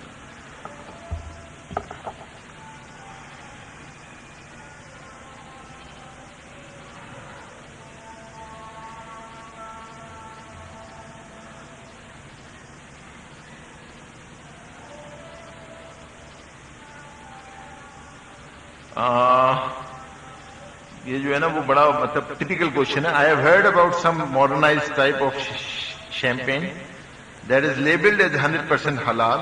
It is considered to be the most costly soft drinks, but I have doubt about it. It's really halal or just as dhoka. میں کہا کہ بعض شراب کی قسمیں آج کل میں نے یہ سنی ہے کہ جدید بک رہی ہیں اور ان کے اوپر لیبل جو ہے وہ حلال کا لگا ہوا ہے، اور بہت مہنگی بھی ہوتی ہیں، اور مجھے اس کے بارے میں جو ہے یہ شبہ ہے کہ یہ حلال ہے یا نہیں ہے۔ تو دیکھیں، میں آپ سے پہلے عرض کیا تھا کہ کسی اسپیسیفک پروڈکٹ کے بارے میں تو بتاؤں گا نہیں، لیکن میں اتنا آپ سب کو ضرور پابند کروں گا کہ جب اٹھ کے جاؤ تو بھائی آئندہ کوئی ایسی چیز نظر آئے تو اس سے پوچھو ضرور دکاندار سے کہ بھائی یہ حلال ہے یا نہیں ہے، اور تم نے جو اپنی دکان پہ رکھا ہے یہ حلال سمجھ کے رکھا ہے یا کیا سمجھ کے رکھا ہے۔ اگر کسی چیز میں شبہ آئے اس سے ضرور پوچھو کہ بھائی یہ حلال ہے یا نہیں ہے۔ مجھے تو نہیں پتا، اگر اس کے اندر اجزاء ترکیبی جو ہیں وہ سب حلال ہیں اور صرف بیچنے کے لیے اس بیوقوف نے نام یہ لگا دیا ہے تو یہ کہا جائے گا کہ بدتمیزی ہے، باقی حرام تو نہیں کہا جائے گا۔ لیکن اگر خدا نخواستہ اجزاء ترکیبی ہی اس کے حرام ہے اور واقعتاً وہ نشہ آور ہے یا نشہ لانے والی ہے تو وہ حرام ہے، اور اس سے نشہ آ جائے تو وہ حرام ہے۔